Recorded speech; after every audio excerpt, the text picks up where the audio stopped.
popular show. Who here has seen Fullmetal Alchemist? Who here likes Ed Best? Again! All right. The rest of you? Yeah. All right. Also, one of his more recent projects, who here kind of likes Star Trek okay? Yes! Okay. Who here is familiar with the original series? Who here is familiar with the fact that an independent production has started doing a continuation of the original series? Who here is aware that this dude is, I don't know, in charge of it? Yeah. Yeah.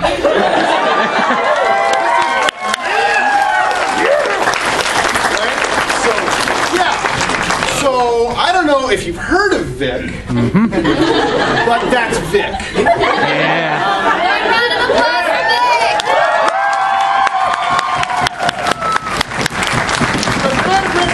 And now Vic will take it away. He has said he's an open book, but let's try to keep the question. There are youths in the audience. This is not the auction, and this is not last year's Q&A. I will break you in half. So keep it on the down low, especially you. Take it away, Vic. Thank you. I'm already broken. Bye, Ed. That's what happened the last time you asked an inappropriate question, right? Hi guys, how are you? I am so glad you are here. I actually, it's kind of funny that he mentioned Star Trek because we're in the middle of shooting our next episode right now. Like this moment, as I am here with you at my studio in Georgia, my entire production team is shooting scenes for the episode that Kirk is not in. So yesterday, this has been my week, y'all. Last week, we shot the first week of the episode.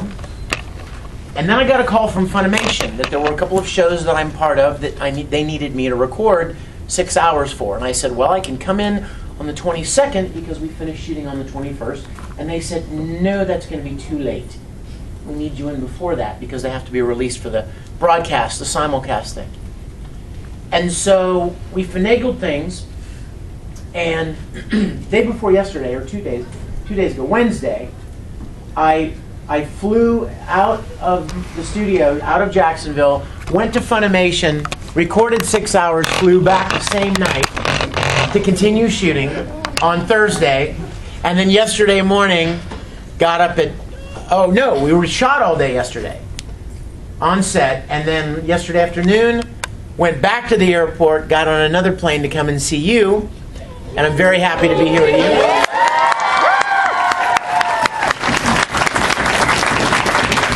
And then I'm going right back tomorrow. And we gave the cast and crew the day off tomorrow to give me a chance to get back and recover, and then we'll pick back up on shooting episode 6 on Monday, first thing Monday morning. This is really cool. You're like, why is he wearing a pen?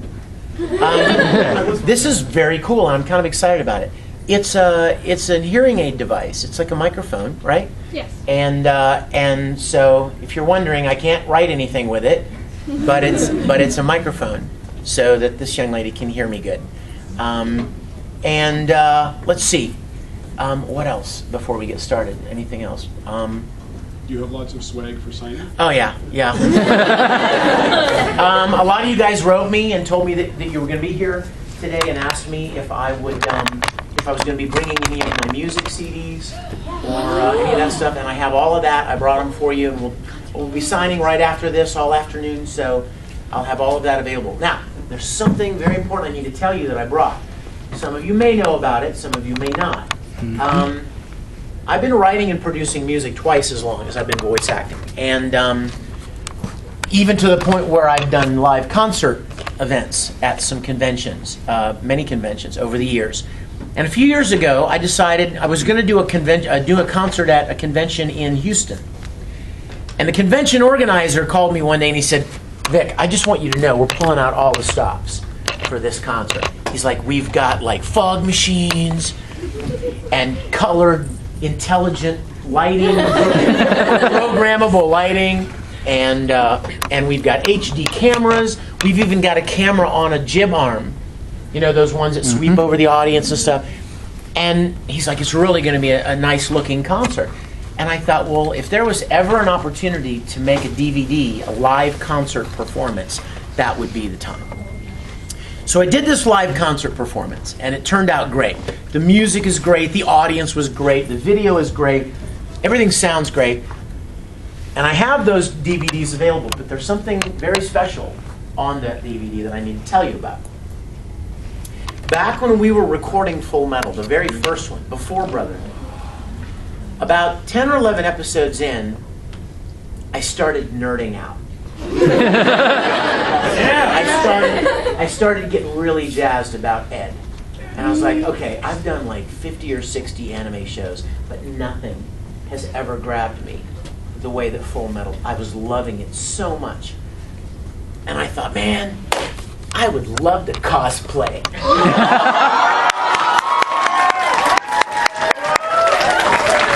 So I started thinking, how do I cosplay Edward Elric, right? Like I'm 3 times his age and twice his height. So, but I made up this little story. I came up with a little story whereby a grown man would become an anime character. And then I thought, you know what? I don't think I've ever seen voice actors cosplay as their characters. So I started asking some of the other voice actors if they would like to be in this little idea I had. And they were like, yeah, yes. So they made their own costumes. And we got together one weekend in Houston, actually, where I was living at the time. And we shot something called Full Metal Fantasy. Now, how many of you have ever seen Full Metal Fantasy? Yeah. Look around. 1, 2, 3, 4. The reason for that is because it's never been available. I show it at a convention sometimes that I'm appearing at, but it's never been available like on YouTube. It's never been for sale anywhere. So as I was putting this concert DVD together, I thought, you know, when I do a concert, I often will play Full Metal Fantasy in the concert. And then after it's over, I'll come out and I'll sit at the piano and I'll play and sing the Brothers theme live. Which is on the concert DVD. And so I thought, well, you know what? Maybe now's a good time to make Full Metal Fantasy available to the fans. So, in addition to all the great music from Full Metal Alchemist, Dragon Ball Z, or on High School, D and Angel, on the concert DVD is also Full Metal Fantasy, and I've got those with me as well. So it's a lot of fun. You'll really enjoy it. Also, let me real quick do a little. Let you know. Please feel free to follow me on Twitter if you're not already. If you can figure out how to spell my last name. It's in the guidebook. At Vic McDerpaderp. What? I love you. And also, like Star Trek Continues on Facebook. Go and join us. Star Trek Continues. And you know what? Even if you don't like Star Trek, I'll bet your parents do. Or your uncle, or your school teacher, or your neighbors, or somebody you know loves the original series of Star Trek. And that's what we're doing. And there are other people in it that I know you know. My good friend and little brother, annoying little brother, Todd Habercorn.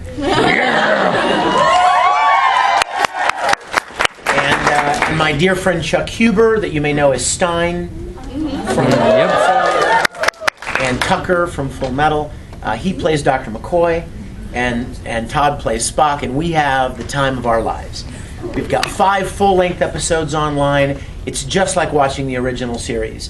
You may or may not know this, but they canceled that show very abruptly in its 3rd season. So it never really had an ending. It just kind of stopped being made. And you know, next year we're celebrating the 50th anniversary of when Star Trek premiered on television in 1966. So what we're doing is we are continuing that series, and we are going to actually do an actual series finale. We'll actually give the series the ending that it never had. But we have 5 online, and check them out, StarTrekContinues.com. Tell your friends about it, tell your parents. and like us on Facebook. I'm working on a lot of new things right now. I'm working on 8 or 10 different anime series. Some of them I'm allowed to talk about. Some of them I'm not allowed, but I did anyway, and now I'm in trouble. Because I didn't know. I literally, I tweeted about something. And it was just like a very harmless, like, hey, I'm in the studio today recording such and such and such and such. And I didn't know I wasn't allowed to talk about it. And within hours, the director texted me and said, please delete that tweet. So there's that. I'm also working on one of my new favorite things, and that's free.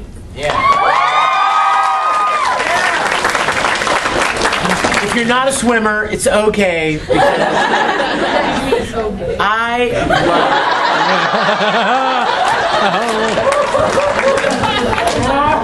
That was good. That was good.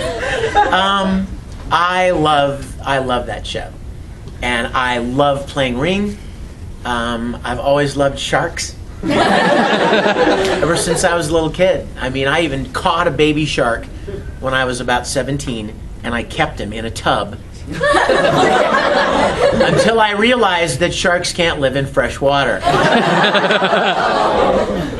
So I took him back out and released him into the wild, where he is now probably fully grown and eating boats somewhere, attacking ships somewhere. Did you name him? I did. Yeah. His name was Sherman. I like alliteration. Sherman the Shark. I like it. But I mean, imagine, so when this show came along, and Rin Matsuoka came up, I'm like, oh my gosh, he's a shark. Must play him.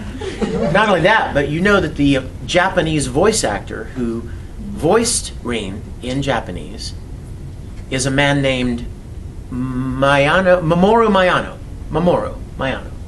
You know who else he voices? Tamaki and And he also voices Zero in Vampire Night. And he also voices Shuzo in a show called Show by Rock, which is freaking adorable. So that makes 4 characters now that he and I share. I want to do a convention with this guy so bad. Because he sings too. He records all of his character songs, and I want to sing with him. Like, I want to do a song where, like, he'll do a line in Japanese, and then I'll do the next line in English, and then we'll harmonize. It would be fun. Anyway, so I keep bugging all my con chair friends at some of the big events I go to. You need get Mamoru to come, and let's do one. Let's see, what else? Working on. I know I'm still working on Naruto. I know I'm still working on Digimon. I have to go to New York next week to record some more Pokemon.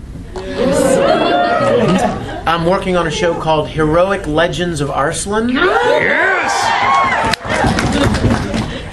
Have you seen any of it? Has it been out? Yeah. Yeah. I play this guy with a mask, like Phantom of the Opera guy. And, you always expect when they take the mask off to be really gruesome, right? Like, why would you wear a mask unless it was so hideous, right? And then they take it off and you're like, it's a zit. You know what I mean? Like, wow. It's rug burn. I mean, it's hardly anything. It's like Gerard, what's his name? Gerard Butler? Butler in Phantom of the Opera. Yeah. The movie? Yeah. OMG, guys. He's walking around. Oh, I'm so hideous. I'm so terrifying. You look exactly the same underneath the mask. I mean, anyway, so I was like, oh wow, what? You have sunburn under your mask. Anyway, and I'm working on several other things that I'm very, very excited about. In fact, I even wrote them down. Let me see if I can. There's another one called Bahamut. Yes. Margot, do you know that? You know that show? Good. That's one. Wait, where's my list? Hold on. I tried to write them down because I don't remember. Okay. Okay, here's some stuff I've worked on lately. Unbreakable Machine Doll. Yep. Space Dandy. Yeah! Carnival. Yes! Tokyo Raven. Yes! Maji. Sailor Moon. Okay, Rock Lee. Has anyone seen Rock Lee and his friends? Oh Yes. my God. Is it the funniest thing ever? It's a pure Yep. crack. Oh, yeah. I have to tell you a funny story about this too. For Naruto, okay? Years ago, when they were getting ready to cast Orochimaru, right, for Naruto, I auditioned for him. And I really felt good about it, but I didn't get cast. My friend Steve Bloom did. And Steve is amazing. He does a great job. Years later, Naruto is going, but they release a new, like, total crazy, wacky series of, like, chibi versions of all the Naruto characters and pure hijinks. I mean, pure crazy hijinks. And Orochimaru is in it, but Steve Bloom was really tied up with several things, and he wasn't able to do it. So the studio sent me a reference audio recording of Steve doing Orochimaru and said, can you kind of voice match him? And so I did, and so after 6 or 7 years, I ended up getting to play Orochimaru anyway in Rock Lee and his friends. So I'm excited about that. What else? Free. Brothers Conspiracy. Have you heard that? Yep. Oh my gosh. I play this character who's the biggest dick of all time. And it's not typecasting, I promise. He is such a jerk, y'all. He's a pop star. It's about, do you guys know about this? Okay, look this show up. It's freaking hilarious. It's about, like, is it 12 brothers? Or? Oh, Yeah, like 8 or 9 or 10 brothers, and like their mom marries this dad who has a daughter, so suddenly they have this one stepdaughter and these 9 or 10 brothers, stepbrothers, and they're all different types of guys. Is there 12? Okay, even worse. And I play this pop star who's just a real jerk. Oh, I finally get to play a role in Durarara. And I also finally got to play a role in Black Butler. I was excited about that because I auditioned for the original, the very beginning at Black Butler, and they told me that my British accent wasn't good enough. I was like, well, shut up! Yours isn't good either. Like, you know, I'm not really great with accents. So I was bummed out about that. And then the second season came along, and they had me audition for Claude. Mm-hmm. And again, they're like, sorry, yeah. Shut up. And then finally, Book of Circus came along, and I got to play a character in that, so I was kind of excited. There's Heroic Legend of Arslan, I mentioned that. That's the one I talked about on Twitter that I wasn't supposed to. Rage of Bahamut, I mentioned that one. Mm-hmm. Show by Rock, I mentioned that one. Ladybug is a really cool show that I just did. I just did a game called God Eater. Yes! I did a game called Battle Battalions. And then I'm very excited that I'm playing Uncle Crow in You guys know about Ruby? Yep. OMG. Oh my